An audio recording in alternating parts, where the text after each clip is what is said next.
There are two types of systems that you want to use when you're using flash. There's TTL or there's manual. TTL, you let the flash and the camera work together to determine your light, and it's automatic. TTL is abbreviated for through the lens. So it's metering your light as the light is coming through your lens and figuring out how much you need. And so that's TTL. But to me, just to simplify things, TTL means you're letting the camera and the flash determine your light automatically, okay? And then there's manual system, which I use. So you're thinking, why in the world would anybody want to manually control your flash? That just seems like torture. Why don't you just let technology do it? Well, it's the same reason why a lot of us, when they shoot, we put our camera on manual, don't we?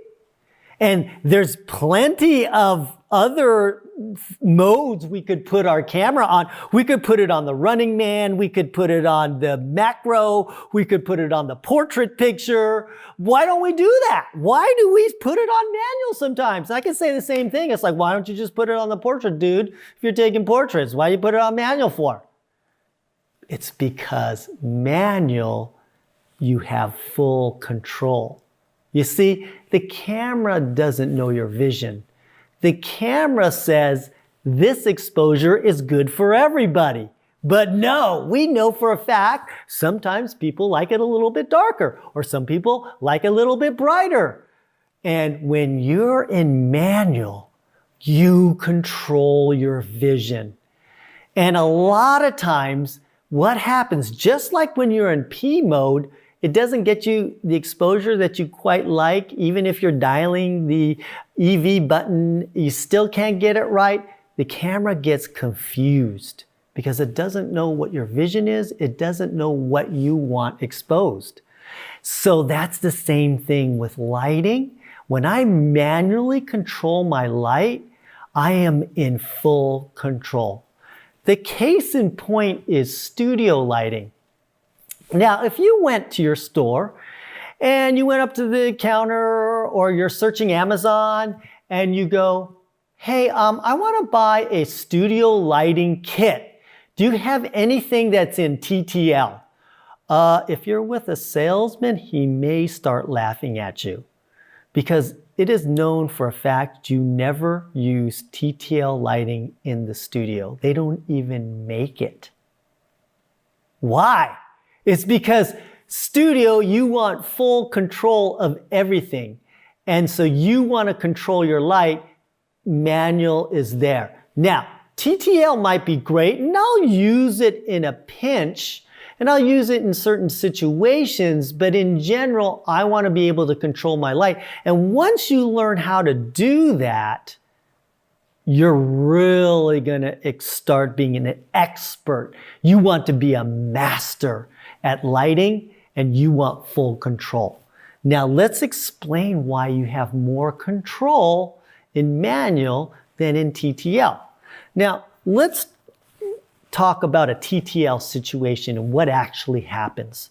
So when you're using a flash in TTL mode, you don't realize that is when you press the shutter, it is taking a pre-flash, a fraction of a second before your shutter is going to open. So maybe that's why sometimes when you're using your flash, you feel this kind of delay. It's because it's actually firing a pre-flash and is measuring what that setting should be on your camera or what that light should be when you take that picture. It has to get a measurement somewhere, and it gets it from a pre-flash. And so now it knows, okay, so let's say you're shooting a picture in TTL and it's too bright. How can you correct that light or adjust that light? There's only one way to do it, and that's through EV compensation. I don't know if you've ever looked on your camera when you're in P mode. You may have another dial there that says, well, you're in P mode, but you can brighten it or lighten it. You can brighten it or darken it by the EV compensation, and they usually go by a -1 or a +1 or a +2. That's what EV compensation is. That's the same thing with your flash. So you can fire your flash and go, oh, wow, that looks like too bright.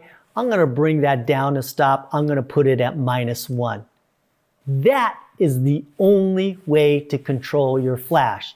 And if your EV compensation is not working, you are hosed. Let me give you an example of what happened to me and realized I needed to learn manual. I was shooting this wedding, okay? They put the cake right in front of a mirror. And my subjects were here cutting the cake. I had my on-camera flash on.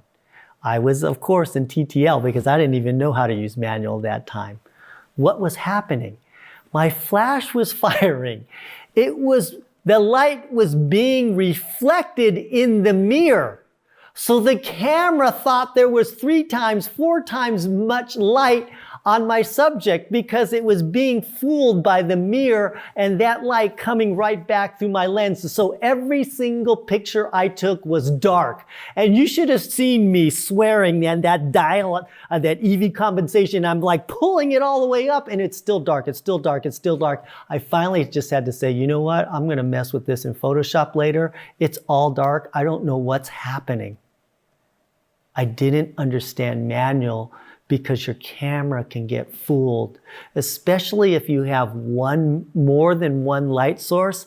And if a light source is firing back into your lens, it's throwing off all the metering, so it may not be correct.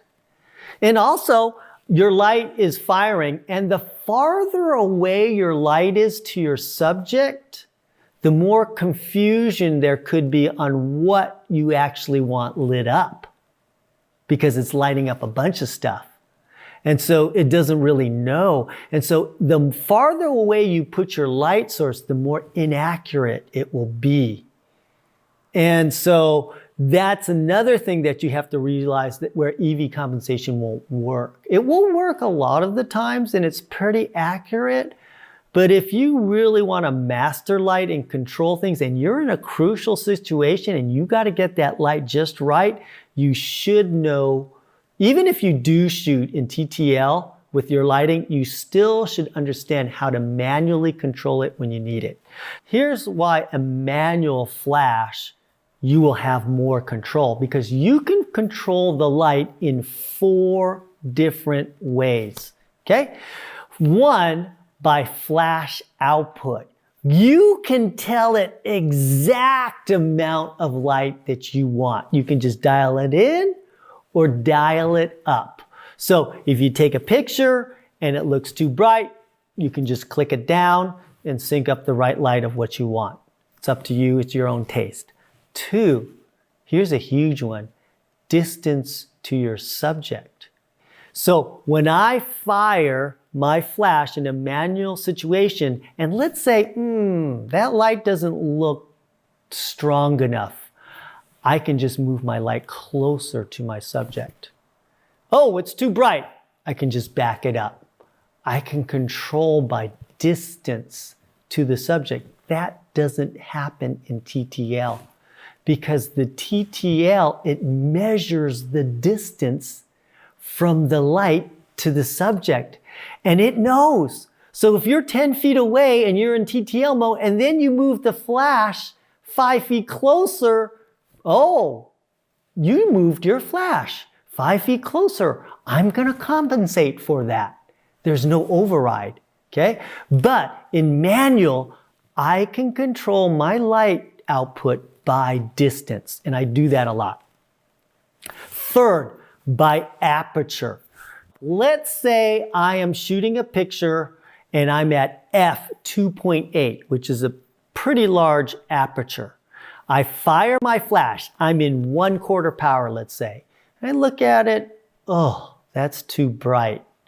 I don't want to walk over there and change the flash power. I can control the flash power. I go, well, 2.8, I can let less light in.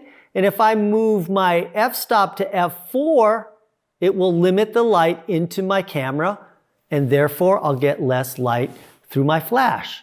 So I can also fine-tune my light through my f-stop. That's the third way. What's the fourth way? I can control my light output through ISO. Now, with these new cameras, we have no problem turning our ISO to 1600. So if you're shooting at ISO 100 and you have your flash on full and you're at ISO 100, you turn your camera onto ISO 1600, I've just made my flash 16 times more brighter. And so that's why there's been a flood of new photographers coming in using the smaller flashes. It's because the technology of the camera and us being able to shoot at higher ISOs, making a small flash actually quite powerful because of technology. So there's 4 different ways I can control my light. But when you're in TTL, it knows when you're changing your ISO, so it's going to adjust your light. It knows when you're changing your aperture, so it's going to adjust the light. Everything that you do to your flash, it's going to override you and give you what it thinks you need, that light. But on manual, you get it to exactly where you want it. And that's why I use manual flash.